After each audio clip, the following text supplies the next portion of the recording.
영상 시작하기에 앞서서 리플 장기적으로 큰 상승을 보신다면 제 채널이 분명히 도움이 되실 거라고 생각을 합니다. 구독 한 번씩만 부탁드리겠습니다. 감사합니다. 그리고 리플 장기 투자 전용 멤버십을 오픈을 했는데요. 오픈 채팅방에서 리플 장기 의견을 같이 공유하는 방식으로 현재 진행을 하고 있습니다. 해당 등급의 멤버십을 가입을 하시면 장기 투자 단체 톡방 주소가 있습니다. 해당 부분도 참고해 주시면 감사하겠습니다. 제가 오픈 이벤트 말씀을 드렸었죠. 근데 많은 분들이 관심을 가져주셔서 선착순 100명이었던 24,000원 멤버십은 200명, 50명이었던 6만원 멤버십은 100명으로 수정을 해서 진행을 하려고 합니다. 참고해주시면 감사하겠습니다. 리플 분석 시작하겠습니다. 네, 일단 리플 금일 1.5% 정도 하락이 나오고 있고요. 일단 중요하게 말씀을 드려야 될 부분, 제가 어제 영상에서 일봉상의 추세 이탈이 나왔기 때문에 저항을 확인하고 하락할 가능성이 높다고 말씀을 드렸었죠. 지금 정확하게 저항 확인하고 하락을 하고 있는 걸 볼 수가 있고요. 어제 9시 반에 CPI 발표가 나왔었는데 예상치 하회를 했습니다. 하회를 했음에도 불구하고 위로 반등은 나왔지만 결국에 저항까지만 확인을 하고 하락하는 모습을 보였는데요. 결국에는 지금 기울기가 약화가 일어나고 있는 과정 속에서 나오는 반등이었다라는 부분의 어떤 관점에 대한 신뢰도를 높여주는 움직임이라고 말씀을 드릴 수가 있겠죠.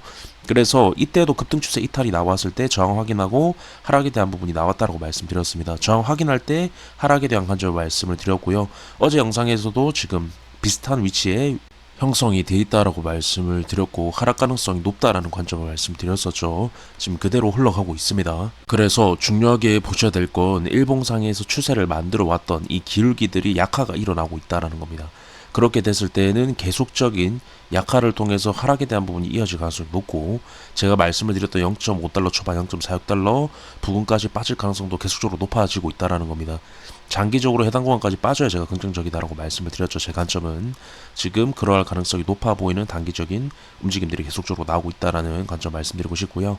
MACD 보조지표 잠깐 보겠습니다. 일단 해당 구간에서 이격을 줄이고 있었는데 제 관점대로 밀어내는 그림이 나오고 있습니다. 하방에 대한 관점 말씀을 드렸었죠. 그래서 이런 중요한 구간에서는 보면 방향성이 결정이 될 확률이 높은데 지금 강한 매도세로 골든크로스가 아니라 밀어내는 그림을 만들고 있는 걸 볼 수가 있습니다. 이런 식으로 밀어냈을 때는 강하게 한번 빠질 수 있는 자리입니다. 그래서 위험한 부분이고요. 지금은 이때보다 더 위험합니다. 이때보다 기울기가 약화가 일어났기 때문에 제가 일단 해당 구간까지 열려있다라는 표현을 말씀을 드렸었죠. 근데 기울기가 약화가 일어나고 있다라는 건 이제 더 강하게 빠질 수 있다라는 부분도 됩니다.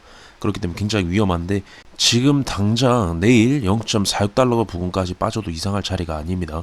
그만큼 위험한 자리고 열려있다라는 표현으로 계속적으로 강조를 드리고 있죠. 현재 구간부터 0.46달러 부근이라고 하면 18% 정도입니다. 마이너스. 굉장히 위험한 자리임에는 틀림이 없습니다. 추가적으로 많이 빠지면 0.44 부근까지도 빠질 수 있다고 봅니다. 하지만 해당 구간은 신뢰도가 굉장히 높은 구간입니다.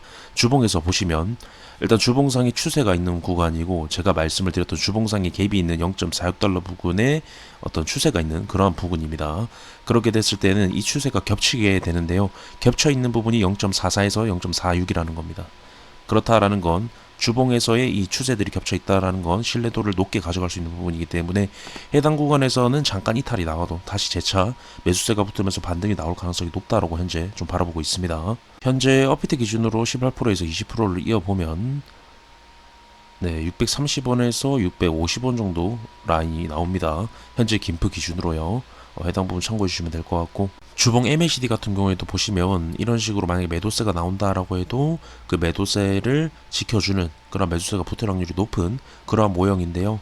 지금 일단 이 추세가 겹쳐 있는 부분과 이 MACD 보조지표로 봤을 때는 이 정도 하락이 나왔을 때는 받아줄 어떤 가격대를 지지를 해줄 가능성을 좀 높게 보고 있다라는 관점 말씀드리고 싶고요. 가장 중요한 건 지금 구간은 하락을 만들기 위한 반등이라는 게 틀림이 없다라는 겁니다. 지금 이 부분만 봐도 제 관점대로 그대로 흘러가고 있고요. 결국에 계속적인 하락, 그리고 반등, 그리고 하락에 대한 부분을 만들고 있는 과정이라는 겁니다. 굉장히 확률 높게 보고 있는 부분이고, 급등 추세, 급등을 만들었던 했던 추세가 이탈이 나왔다라는 게 중요한 겁니다. 보통 급등이 나오고 이런 식으로 저항이 확인이 되면 결국에 추세 이탈, 그리고 그 급등을 만들어냈던 시가를 깨는 경우가 많습니다.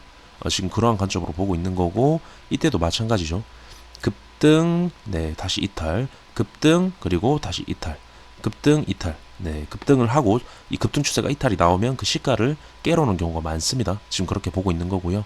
그래서 여기서 이제 급락에 대한 부분이 나왔을 때 매집봉의 형태, 그리고 큰 부분에서 봤을 때는 수렴의 형태로 상승을 만들 가능성을 현재 보고 있다라는 겁니다. 그래서 빠르게 내려오는 그림이 중요하다. 장기적으로는 빠르게 내려올 거라고 저는 현재 바라보고 있고요.